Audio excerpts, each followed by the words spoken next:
Friends, I welcome you to my channel. Before listening to this story, I will ask you to like and subscribe. It is not difficult for you, but it is pleasant for me. And we're starting.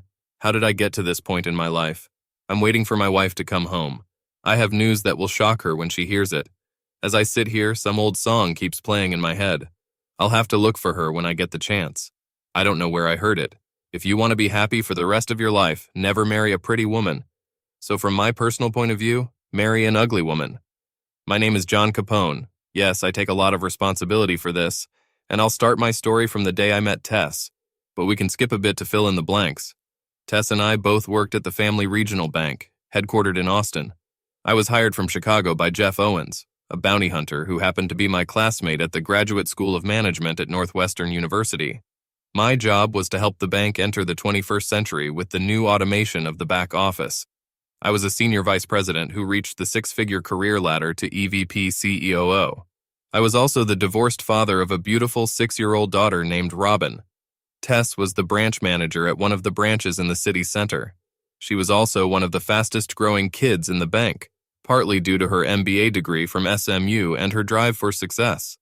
At the age of 27, she ran the second most profitable branch of the bank.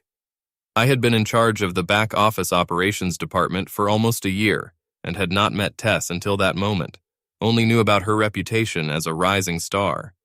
Tess Baker called my office to complain about a supervisor in my department. It seems Joyce Denby had a high-profile disagreement with one of Tess's cashiers. It was one of those situations that happens in any industry, sales versus operations.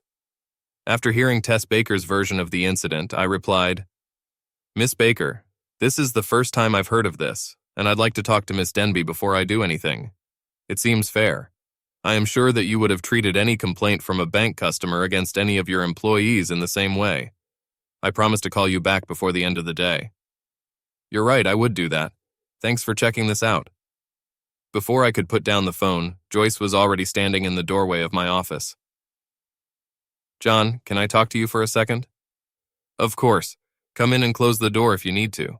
Joyce closed the door and got straight to the point. "John, I screwed up. I let the cashier at one of the branches piss me off, and I pretty much snapped at her. The branch manager just called me. I said I'd talk to you about it. It was my fault. I had a lousy morning and I let it affect my work. I will try not to let it happen again." "Joyce, are you ready to call the cashier and her manager to apologize?" "As soon as I leave your office." "Great. Try to call as soon as possible because I have to call the branch manager before the end of the working day." "Joyce, the fact that you came here and admitted it, not to mention the willingness to apologize, are 2 reasons why you will be running your department when Jim Benson retires next year." Joyce made her calls, and that day, before I left, I made mine. Tess Baker was very nice and appreciated how Joyce and I handled the situation. I asked Tess if I could buy her a cup of coffee one morning, and she agreed. It's not the first time I've met with a branch manager to establish interagency relations, so it wasn't unusual. We agreed to meet at a Starbucks around the corner from her branch next Tuesday. When Tess Baker walked into Starbucks, I was amazed. I heard she was an attractive woman, and she was. Tall, athletic, stylishly dressed, and with a beautiful face. I don't remember ever being so immediately attracted to a woman before. My grandmother would have called it lampo amare, love like lightning. I did everything in my power to keep myself in control while we sat over a cup of coffee and chatted about work-related issues.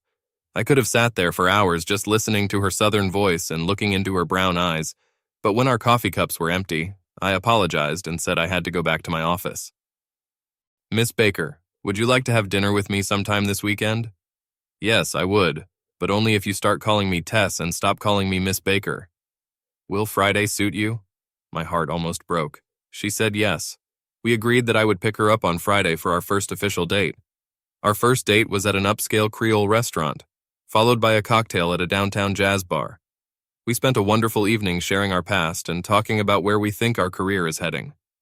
I drove her to her apartment and kissed her chastely. She asked me to join her on a picnic with friends the next day. Much later, Tess confessed that she was just as in love with me as I was with her when we met over coffee. That's why she chose Friday for dinner, knowing that if we continued to find common ground, we could spend Saturday at her friend's picnic.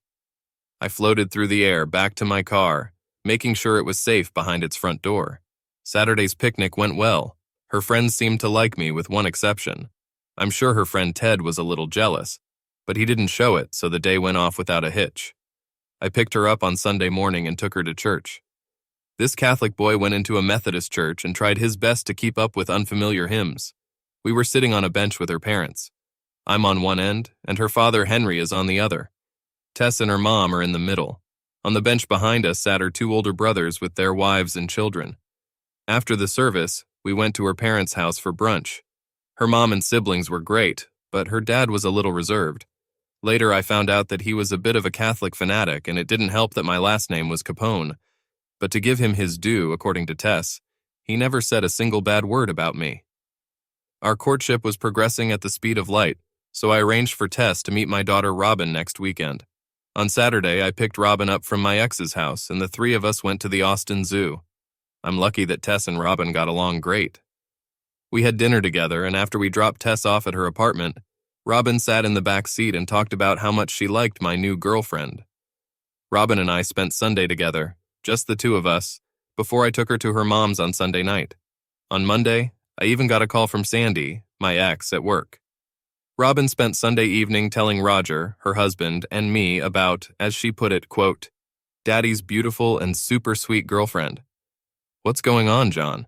Who is this beautiful, super cute Tess? Okay, I have to tell you about my relationship with Sandy, my ex, because most people either listen to our story with their mouths open or just shake their heads. Sandy and I were best friends in high school. Sandy was the head cheerleader, and I was the captain of the football team. In the spring, we both did athletics and attended most of our physical education classes together. We both received academic scholarships at the University of Illinois. Sandy is absolutely stunning and probably the nicest girl I've ever met.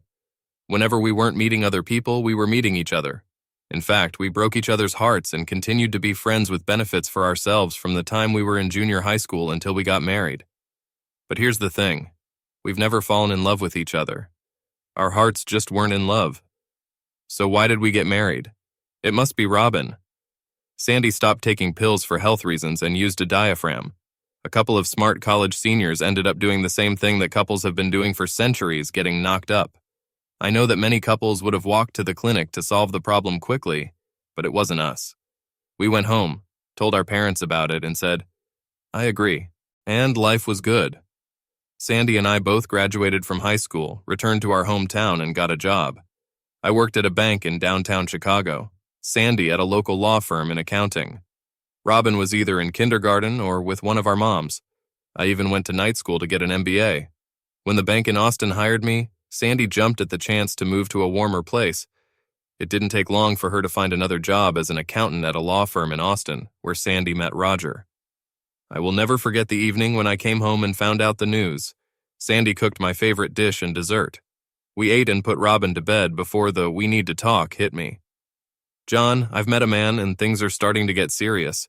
So far, we've only had coffee and lunch together, but I think I've met my soulmate. You and I always knew that we weren't in love with each other as much as we hoped. Do you still feel the same way? I was sitting on the couch and looking at Sandy, my best friend and the mother of my daughter. Sandy, no, I haven't changed.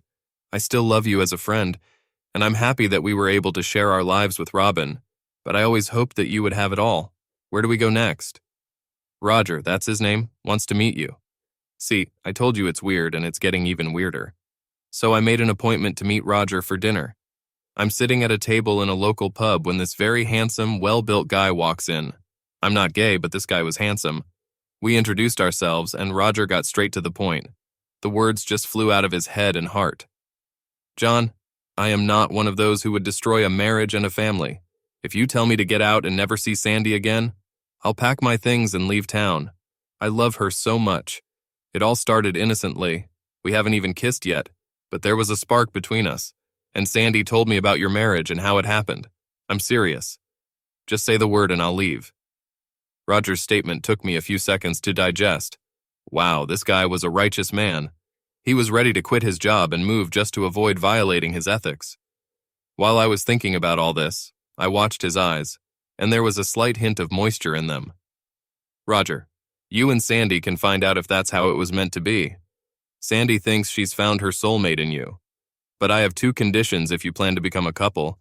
First of all, Sandy and I have been friends for many years, and I don't want to lose it. I would like to continue our friendship and promise not to take advantage of it. Starting tonight, I promise not to touch her. I will show your relationship the same respect that you have shown me so far. Secondly, and this is the most important of the two, I am absolutely not going to give up my daughter.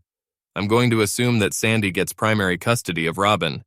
If you and Sandy become a couple, I never want to have an argument about Robin. Robin remains my daughter, and she continues to see my parents, her grandparents. If you agree to my terms, Sandy and I will begin the divorce proceedings. Give us some time to sort things out. It won't be easy for Robin at first. But if everyone behaves well, we can ease her pain and help her understand that she is not losing our love. What do you say? Roger agreed. Sandy and I separated and eventually divorced when it became obvious that Roger and Sandy had something that she and I had never shared, the passionate romantic love of two people who were made for each other. Sandy and Robin took Roger to Chicago to meet her parents, and even spent the day meeting my parents. My mom and dad were worried and upset when I called them with the news. They always liked Sandy, and they hoped that we would stay together as a family. But I prepared them before Roger showed up on their doorstep, and by the time Sandy, Robin, and Roger left, my parents wished them all the best, although Dad told me that Mom didn't stop crying for an hour after the door closed. Sandy and Roger got married in a small ceremony at Roger's church. Roger's parents were puzzled by our unique relationship, but they loved Sandy and Robin. However, I think they were taken back when I gave the bride away. It was funny to watch their friends' reactions whenever I was introduced as Sandy's ex at the reception. I didn't want to bore her with my hospitality, and an hour later I took Robin to my new home, half a mile from where Roger and Sandy settled, and the newlyweds went to the Virgin Islands on their honeymoon. So when Robin told Sandy about my new relationship with Tess, Sandy reacted with the same enthusiasm I had for her and Roger. Tess and I continued to date and continued to figure out how well we fit together. Similar, but not entirely accurate, ideas related to religion, politics, family, and other important values. For the first 6 weeks, we just kissed, hugged, or let our hands wander a little. We took our time until we exchanged our first I love you on Friday night. We were having dinner outside the house when Tess said, I love you, when I fed her a spoonful of tiramisu. I didn't hesitate. I love you, Tess. I do not know why I waited so long to tell you. Tess smiled and took my hand. Can we go to your place tonight? We have to stop by my house first. I have a travel bag packed. We didn't finish the tiramisu. I threw a wad of bills on the table that would have been enough for dinner, and at least a 50% tip before practically dragging Tess to hail a taxi. A short stop at her house and then at my apartment. We were naked 10 minutes after we closed the door behind us. That's the thing. Tess told me that she had only had 3 lovers before me, and that none of them were long-term or particularly experienced. But Tess just blew me away that night. My own experience consisted of Sandy and 3 other women in college, and none of them lost their temper like Tess. Thank God we had to meet her parents at Sunday service. It was hard for me to look her father in the eye, considering some of the things we did on Saturday. Tess was so sensual and wild, and the jewelry on her navel, the tattoo, all this made me wonder for the first time if Tess was telling me the whole truth about who she was and where she was. But I put aside my doubts. Tess and I got engaged within a month and planned to get married next summer. We had no problems with the fact that we both worked at the same bank because we worked in different departments. Well, there was a problem, and I'll come back to it later, but it had nothing to do with the bank's official personnel policy. As I said earlier, I was on a fast track to becoming the next chief operating officer at the bank. One of the reasons for my growth was my success in optimizing and automating operations, which allowed the bank to save a lot of money. The other reason was more personal. Roy Johnson, the bank's president and majority shareholder, took a liking to me. He was a pleasure to work with, and he was something of a daddy's bear. He was in his early 60s, with an excellent business sense combined with a sense of humor. For several weeks after my arrival in Austin, I was his guest at the golf club almost every Saturday afternoon. Roy also adored Sandy and was almost as upset about our breakup as my parents were. The next year, he seemed happy for me when I told him I was dating Tess. He even helped a lot in improving my relationship with my future father-in-law when he asked Henry to join the 4 of us at the club whenever one of the regulars couldn't come. Basic brownie glasses for me. Plans for the June wedding were progressing. Because of her religious beliefs, Tess kept her apartment, and we kept our lives a secret. That doesn't mean it wasn't exciting. We experimented with new poses and fantasies. Tess continued to surprise me with her acceptance of almost everything I offered. The wedding was fantastic. All the problems with Tess's parents were solved, and they were especially happy when I told them that all our children would become Methodists, not Catholics. Henry even seemed happy when he gave the bride away. Robin was a flower girl. Yes, Sandy and Roger were invited and attended the ceremony. Jeff Owens was my best man. Tess and I spent our honeymoon on South Beach in Miami. We spent our days at the beach and our evenings at great restaurants and nightclubs. Tess shocked me to the core when she suggested visiting a nudist beach north of the city. She read about Howlover Beach, a county park where nude sunbathing is allowed. None of us had been to a nudist beach and didn't know what to expect. Well, there was nothing like that. There is even a group of volunteers who make sure that no one behaves inappropriately. We could bring our children there and they would see nothing but a group of naked people, some with beautiful bodies. Some, to put it mildly, had bodies that were better ignored. I don't want to sound vain, but Tess and I were one of the most beautiful couples there. Since there were more men than women on the beach, Tess certainly got her share of stares when she took off her shorts and bikini. I got the most stares when we accidentally wandered into the gay section. It took us a couple of minutes to figure it out, and we got the hell out of there and back into the straight section. Not my scene, as Seinfeld would say. Not that there was anything wrong with it. Tess was very successful in nightclubs. I had to practically fend off potential Latin American Lorrainers with a stick. It was amazing how many people invited Tess to dance. Some of them found it difficult to accept her refusal. She was dancing with a man. He came over to our table, offered to buy us a drink, and politely asked me if he could ask Tess to dance. While we were waiting for the drinks to arrive, we had a friendly conversation. He was a gentleman. I asked Tess if she would like to dance with him. She agreed, and they went out onto the dance floor. He didn't try to take her into a dark corner or away from where I could see them, and he didn't stick his hands where they shouldn't be wandering. I watched them dance and realized that I was not the kind of man who would ever be able to share his wife with another man. Even that innocent dance was enough to make my blood boil. When they returned to the table, I politely made it clear that we were done for the day. He thanked us both and left. What was that? Was he the perfect gentleman? She asked. And if that wasn't the case, I probably would have intervened and maybe got into a fight. I'm not a fan of sharing. John, you never have to worry about me. Okay, I'm sorry, kid. Maybe the way all these guys are staring at your naked body on the beach today, and the way you're dancing with him, just had an effect on me. I like the way you look, but this dress hugs your body like you're still naked, and it was almost as if he was pressing your naked body against his. Do you even wear underwear? A sly expression appeared on Tess's face. Do you want to know? Let's go back to the room. When we entered the room, Tess sat me down in a large armchair. She took off her dress and answered my question that she wasn't wearing a piece of underwear, not even the tiny thong she bought for our honeymoon. Tess was sitting on my lap with her high-heeled shoes on. I undressed and carried Tess to bed. That night we slept naked in each other's arms. The week ended too quickly and we returned to our work duties and routine in Austin. The honeymoon in Miami made two things completely clear. First of all, I had a little streak of jealousy. Secondly, jealousy and marrying Tess should have created some problems. Tess is a beautiful woman and a magnet for hounds. Her sociable, friendly nature is often misinterpreted by hounds as flirtatious or approachable. Tess has no intention of sleeping with a guy, but she doesn't realize that he might not feel the same way. Tess grew up with two older brothers who treated her with love and respect. Tess assumes, even at 28, that most guys are good guys, just like her brothers. 4 months after we got married, our world began to fall apart. Mr. Johnson suffered a massive heart attack and died in his sleep. Everyone in the bank was stunned. This wonderful man with a heart of gold was struck by the same heart. There was not a dry eye in the building on the day his death was announced. Some of my employees were given the rest of the day off. There were people in my department who founded the bank with Mr. Johnson more than 30 years ago.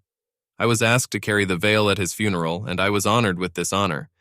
In the short 3 years that I worked there, I fell in love with this man. After the service, I paid my respects to the Johnson family and met the cold, hard eyes of his son, Roy Jr. I do not know if I had seen such hatred in any man's eyes before that day, but I saw it that day. Roy Jr. became CEO.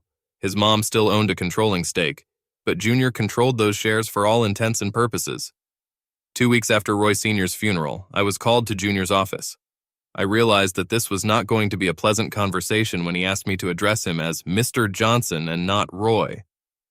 "John, I'm sorry, but I'm firing you." I stood there for a second.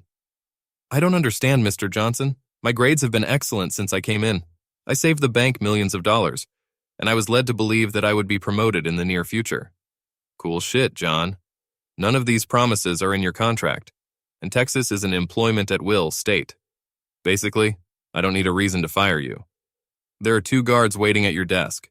Pack your personal belongings and leave your office in 30 minutes. That asshole was standing there with a smirk on his face. It took every ounce of self-control not to wipe the smile off the bastard's face. I knew it would land me in jail, and fortunately I didn't succumb to my baser instincts.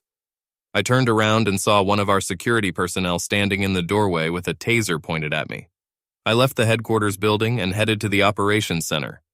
I didn't have time to stop by Tess's office to tell her the news, and I didn't want to tell her about it over the phone. I quickly picked up my things from the former office and rushed back to the center with them. When I tried to enter her office, I was stopped by a guard. "I'm sorry, Mr. Capone. I have instructions to deny you entry." "What? Did someone think I was going to take it out on my wife?" "Listen, I'm staying here. Please tell Mrs. Baker that her husband is waiting to speak with her." Tess, of course, kept her name. Who will go to a bank where the name of the branch manager is Capone? 30 seconds later, Tess ran out of the squad. "John, there are rumors that Johnson fired you. What's happening?" "I do not know why, Tess. He didn't tell me the reason, just that I won't be at the bank." "Listen, don't cry yet. Maybe the board will reverse Johnson's decision on this matter. In the meantime, keep your head down and don't get in trouble for this. If it gets any worse, I'll ask our lawyer to consider my options, so it's better to be smart. It took everything I had not to knock out that little asshole's teeth. Be a good girl, Tess." I talked to our lawyer, but postponed any legal action until the next board meeting. Unfortunately, the board voted 3-2 to support the dismissal.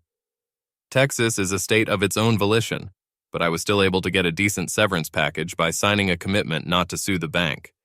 I felt terrible. Tess married a man who made a lot of money and was on top. She was now married to an unemployed former vice president. I found out why Junior hated me so much. He was jealous of the attention his father gave me. Junior had problems with his father, compounded by my relationship with Roy Sr. Jr. hated me too because I married Tess. Junior seemed to have his eye on Tess, but he never had the courage to follow through. I show up, win her heart, and he can't stand it. It wasn't the worst moment. The situation was going to get worse very quickly. A few weeks after my dismissal, the 2008 banking crisis accelerated. Banks closed or merged, and bank employees were thrown out into the street by the thousands, while I worked my ass off trying to find a new job. Hundreds of resumes were sent out by mail, which did not contain a crumb to demonstrate the efforts made. It also required Tess to keep her job. There was no way she could change the bank, although the thought of her working for Junior bothered us. So I stayed at home, sending out my resume, and Tess went to work every day with the lousy jerks who kicked me out. Tess was a champion in all of this.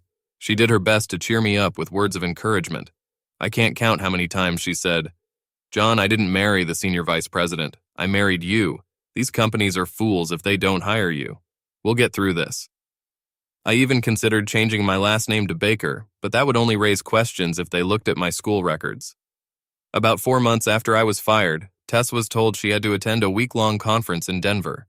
It would be our first real breakup since we got married. The first night, Tess called me from Denver. She was in tears. "John, Roy Jr. is at the conference. I think it was just a ploy to leave me alone with him and away from you. I couldn't even concentrate. He sat next to me for most of the sessions and then invited me to have dinner with him tonight. I think I'll pretend to be sick and come home tomorrow." I had to think about it. It was hard because I was so angry that my brain cells were shutting down. "Wait, baby. Stay in your room today and order room service. I'll be there tomorrow night. Be patient for another day. Go to your classes and don't tell Junior I'm coming." We talked for another half hour, and I calmed her down. When we hung up, I booked a plane ticket to Denver. The hotel had instructions to give me a room key. I was sitting in her room, waiting for Tess to finish her last session of the day. She came in and we hugged like there was no tomorrow. "Call Junior and tell him to come over." "John, you're not going to do anything stupid, are you? Please don't do something that will put you in jail." Don't worry. I may be Capone, but I'm going to use my head, not violence. Tess called Junior and invited him to her room. I'm sure he thought it was his lucky day. 10 minutes later, there was a knock on the door. Tess let him in and he only saw me in the corner after she bolted the door. He turned pale when he saw me. It helped that I was holding a club I had bought earlier at a golf pro shop. Sit down, Junior. Junior sat down on the chair I had set up for him. I stood between him and the door. You can go now, Tess. I'll come downstairs and join you for dinner after Junior and I discuss his problems. John, remember what we talked about? He's going to be fine. We're just going to talk. My promise to Tess to only talk must have emboldened him. That and the smell of booze that I caught on his breath. Because as soon as Tess left, Junior spoke up. You know, I've already used her. Last night after she joined me for a late dinner. It confused me for a second. Is my Tess with that asshole? But I recovered quickly. No, you didn't do that, asshole. You're just a pimple on a horse's ass. You'll never know Capone. What are you going to do? Kill me as your namesake? Okay, asshole. Tell me one distinguishing feature of Tess's body. He was silent for a second, then tattoo. Oh shit, now what? But then I realized that it was too easy. He's just guessing. If it's a tattoo, what does it look like? He got caught. A butterfly. Wrong answer, Hans. Okay, I've watched Die Hard too many times and couldn't help myself. I decided to discharge myself. His lie about using my wife deserved my own. Junior, that's why your father didn't like you. That's why he always wanted me to be his golf partner, not you. That's why you're only in your position because your father died before he could change his will. A week before he died, he told me he was getting rid of you. He said you were worthless, and he was ashamed that you were his son. The only reason you had a job was because your mother cried on his shoulder to keep you there. But he decided he'd had enough, and you became history. You're just a pile of manure, and that's why Tess is my wife and not yours. And that's why she wouldn't make love to you even if you were the last man on earth. I don't think I've ever seen a man so depressed in my life. There was no way he could have known that I had made up the part about his father disinheriting him, but his lack of self-respect told him that it was true. Add my statements to the fact that the bank was falling rapidly due to the economy and Junior's mismanagement, and you had a broken man in front of you. A week later, the board voted to sell the bank to a mega bank headquartered in North Carolina. Junior got a couple of million from the deal, but much less than he would have been worth just 6 months ago. And a couple of million won't make up for his low self-esteem. The last I heard, he went back to his mother's house and spent every night at the country club drinking too much. But my problems didn't end there. I was still out of work, and Tess still needed her job. Now she worked at a mega bank. Part of my problem with finding another job was my reluctance to leave the region. Robin was in Austin, and the thought of seeing her only a few times a year broke my heart. It didn't take long for one of the senior managers of Megabank to pay attention to Tess, a beautiful woman with style. Unfortunately, Megabank still had the attitude of a good old guy when it came to women at work. It was rumored that it was not uncommon for a bank to initiate a harassment lawsuit against a manager at any given time. Chris Haynes was the senior vice president in charge of the Southwest branch network. Within 6 months, he reorganized his managers. Tess got a promotion. She had just turned 30 and was now in charge of 12 branches in the Austin area. She also reported directly to Haynes. I finally got a job around the same time Tess was promoted. It was the position of head of operations in the second shift at a medium-sized credit union. I was offered a quarter of what I earned in my last job, with a share of responsibility. But it was a job. I tried not to let it hurt my ego, but now Tess is a vice president with a lot of responsibilities, and I'm the second shift supervisor. She married the winner, and now I'm running too. It didn't help that my second shift schedule prevented us from spending time together and our personal lives. What used to be an active, assertive life has become once a week on Saturdays. Damn it, she didn't sign up for this. But I'll tell you what, Tess has never shown me less love than before my luck started to spin out of control. When we were together, she was still the same charming, loving, affectionate. She treated me with love and respect. The problem was my own ego and how I thought people reacted to me. With the new position, Tess needed to travel to Atlanta for 2 or 3 days every month. Since we didn't see much of each other during the week, her travel schedule didn't have much effect on our time together. But gradually, I began to notice signs of stress on her face after she returned home. I asked her more than once what was bothering her, but either she didn't want to burden me with her problems or she was hiding something. One thing she shared was her desire to start a family. even if it meant living on the same salary, either to her as a housewife or to me as a homemaker. We would have crossed that bridge if she had gotten pregnant. Tess stopped taking the pills, but we didn't adjust our schedules, so God's intervention might have been required to conceive her. We held on for the next 9 months. I haven't stopped looking for a better position. I'll be damned before I become a householder. I needed a new job with a decent schedule and a decent salary. There's something I'm ashamed to admit.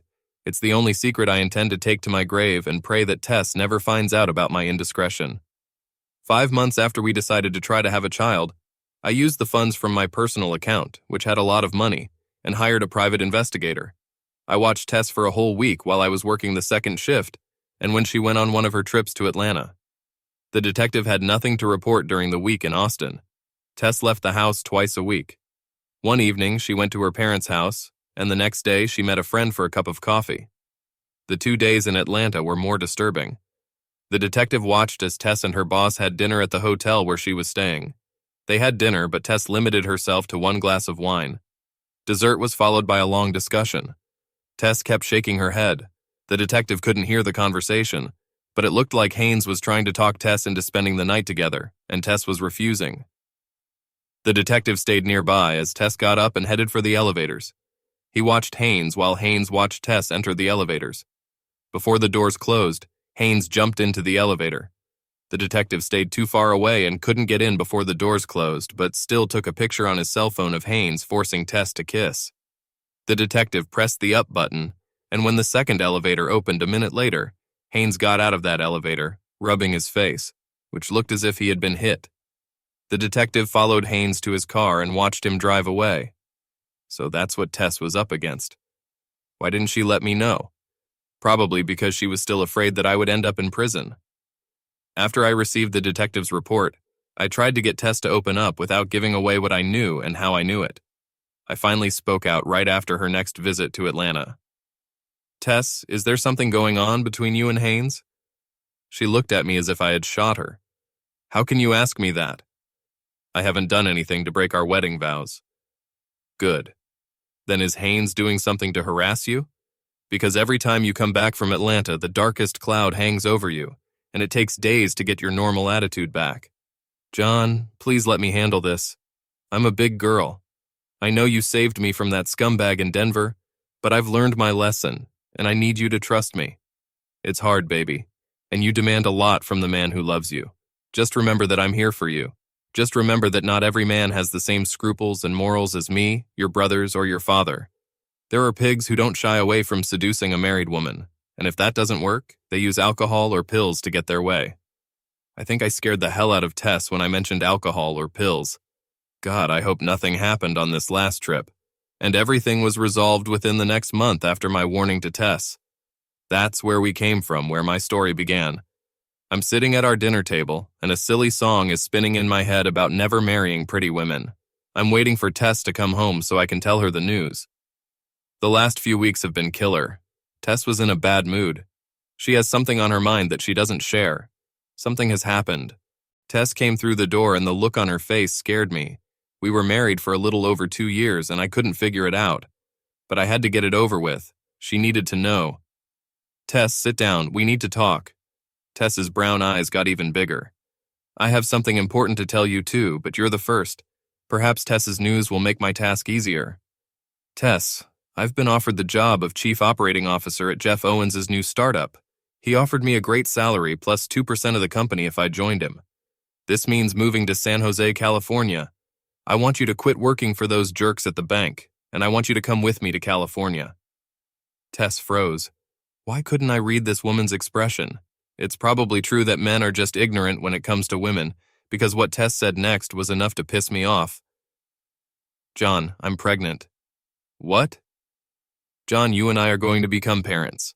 I know I should have told you earlier, but I waited until the end of the second month because I was afraid I might have a miscarriage. You need to know today because I gave you 2 weeks' notice this afternoon. I'm sick of the shit in the bank. I have to sue them, but I just want to leave.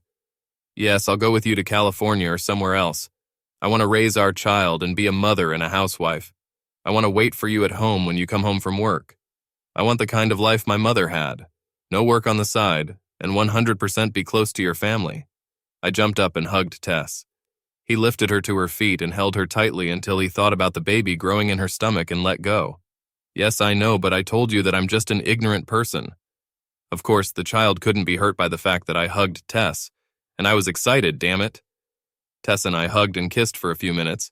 She had tears in her eyes, and she really cried when I told her that my new salary meant she didn't have to work. She can stay at home and raise our child, and that I hope is just the beginning of our family. Suddenly, Tess stiffened in my arms. Wait, John, what about Robin? How could you even leave Austin and Robin here? This is the most interesting thing, baby. The company needs a patent attorney. Roger has already accepted the position. Robin is moving to California with her mom and stepfather, and that's what we did. We moved to California. Robin had not only a younger brother when Tess gave birth to our first boy, but also a sister a year later when Sandy had the first of 2 children with Roger. They live 4 houses down in the same cul-de-sac in San Jose. Am I blessed? You can bet on it. The company is doing well. We are not financially obscenely rich, but we have everything we need and a lot of what we want. But most importantly, we have love, family, and friendship. Everyone likes it when these stories end with the bad guy getting what he deserves, and I really considered the possibility of causing physical harm. I may not be directly related to the famous Al, but that doesn't mean I don't know people in Chicago who would be happy to break a kneecap or two for a couple thousand. Some people say that a good life is the best revenge, and I can't imagine a better life than mine. But just to make sure, I anonymously sent one copy of the photo in the elevator to Haynes's wife, and the other to the Human Resources Department of Megabank. Tess's face is mostly covered by Haynes's face, but the mirror at the back of the elevator captures it perfectly. Before I leave you, I must inform you that I have found the answers to 2 riddles, but one remains. It turns out that Tess is 3/4 Irish, and what you've heard about Irish women is true. An Irish woman loves to make love to the man she loves. It's in their DNA. Tess's sensual reaction to our lovemaking is her physical way of responding to our commitments from that Friday night many years ago. The Chinese character on Tess's back translates to truth. Tess inked it after an incident in college when she misrepresented herself. She felt ashamed and vowed to do her best in the future to be honest with herself and others. And as far as I know, she kept that vow. What about the bell button? I've asked several times and always got the same answer. A mischievous smile appears on Tess's face. Maybe someday, if you're still with me when we get old and gray, a girl should keep a little secret until then. I looked it up and I need to rewrite an old Jimmy Soul song from the 60s. If you want to be happy for the rest of your life, it's better to marry a beautiful woman, provided that this woman is as beautiful inside as outside. I know they don't rhyme, but I like my lyrics better. End.